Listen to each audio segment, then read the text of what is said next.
Donald Trump has exploited one issue to his benefit among all others, and that is the economy. Only today, he got the economic news that he wanted to avoid most. Oh my goodness, up 0.9%, up 0.9. And if you strip out food and energy, guess what? It's still up 0.9. Boy, that equals June of 22. You're to March of 22 on the headline to find a bigger number. On the core number, that would comp to March of 22, since we've had a number of that magnitude when it was 1.2%. These are kind of COVID distorted numbers. Now, let's look at ex-food, energy, and trade. Triple the expectations. All three of those were expected to be up 0.2. This is up 0.6. 0.6 would be the highest level since March of 22 when it was 0.9. Now, let's go year over year. These are warm too. 3.7, excuse me, I'm getting ahead of myself. Final demand year over year is 3.3. We're expecting 2.5.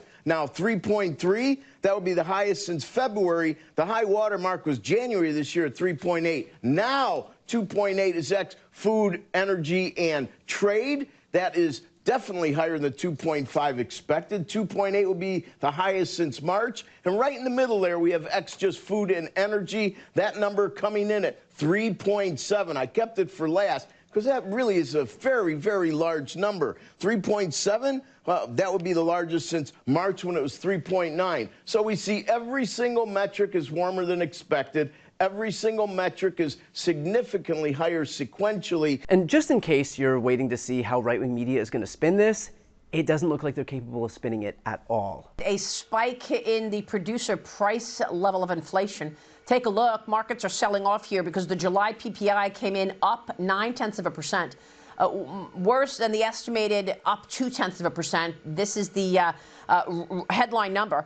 It was expected up 0.2, came up 0.9%.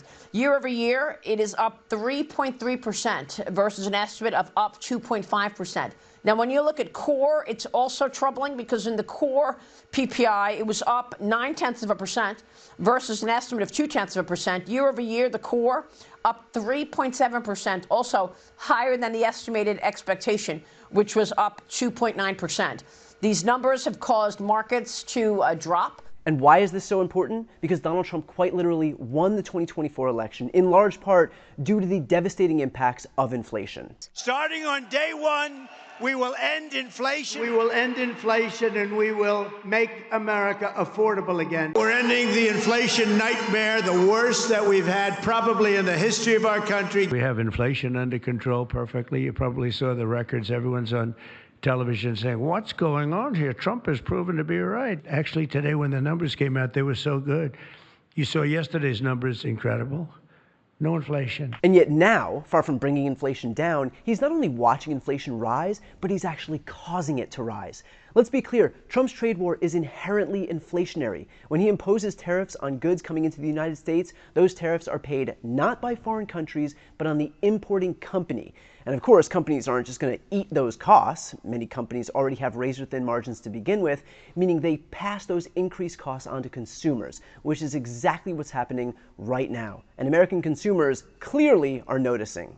Look, voters on Trump and inflation. He won the 2024 election because he was more entrusted on inflation than Kamala Harris was, led by a margin of 9 points. Look at where his net approval stands today, though, on inflation. My goodness gracious. Into the gutter we go, underwater we go. He's 25 points underwater. My goodness gracious. That is where the Little Mermaid is, and he is matching the Little Mermaid. That's how far underwater he is on the issue that got him elected. He led on by 9 points on it last year, and now he's 25 points underwater. As I said, this is a complete and total disaster for the President of the United States. So let's look ahead to 2026 when a lot of all the House Republicans, some senators going to be on the ballot.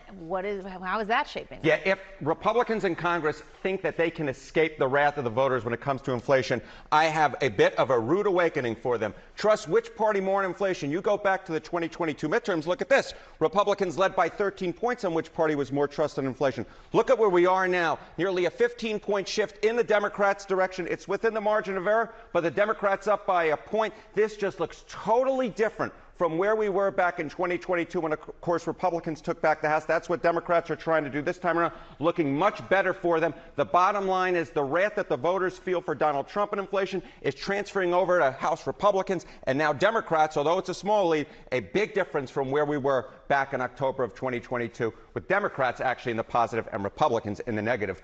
Very much the reverse of where we were just 3 years ago. Yeah, and so how do voters feel about inflation in terms of where it ranks, what kind of priority it is for them? Right. So we started off this segment by saying that inflation was the reason that Donald Trump was elected. It was the most important issue for the voters back last year at this point. And look at where we are today. What is the top issue for you right now? It's a runaway. It's inflation. It's 34% compared to the economy, which is basically very similar at 16%, Medicare and Social Security at 14%. But the bottom line is voters in poll after poll after poll say that Donald Trump has taken his eye off the ball, off the big issue of the day, which is inflation, and that is why Donald Trump is way underwater on this issue. And of course, Trump is well aware of the devastating impacts of high inflation, which is why he's jumping right into the full-throated gaslighting.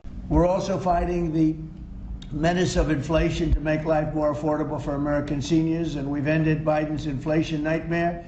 So we have the worst inflation in the history of our country, and now our inflation is down to a perfect number, a beautiful number, hardly any at all. And yet our country is taking in tens of billions of dollars and trillions of dollars, actually trillions of dollars in tariffs. And you know all about it. So inflation rises from 2.3% in April to 2.4% in May to 2.7% in June and continues rising into July, and somehow that's, quote, the perfect number? I guess inflation is bad when it happens at the hands of a Democrat and good when it happens at the hands of a Republican, huh? But here's what Trump isn't taking into account, and it's the same issue that plagued Joe Biden and the Democrats. You can tell people that they're not paying more until you're blue in the face, but people know if they are paying more. Trump's gaslighting and wish casting is not going to change the fact that groceries are more expensive, goods are more expensive, materials are more expensive, which again would be bad enough unto itself, but the fact that Trump literally campaigned on bringing costs down goes to show that he was always manipulating his supporters from the start. It was never about lowering costs. It was always about consolidating power by any means necessary.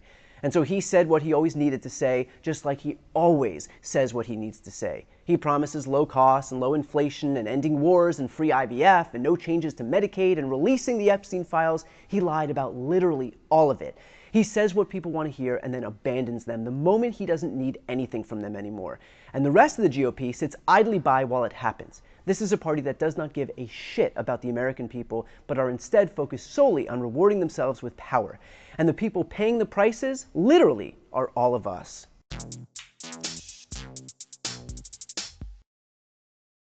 Before you go, if you enjoyed this content and you want to see more and support independent media, please subscribe to this channel. The subscribe button will be right here on the screen.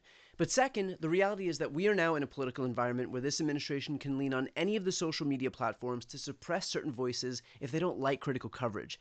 That means my longevity here is in the hands of a few tech billionaires who are already making it clear that they are willing to cater to this administration. To that end, signing up for my newsletter is a way for me to reach you directly if that ever becomes necessary. I'll put the link right here on the screen as well, so please sign up. It's free, but there's also an option to do a paid subscription if you'd like to support me and my team. I really appreciate it. Thanks so much for watching.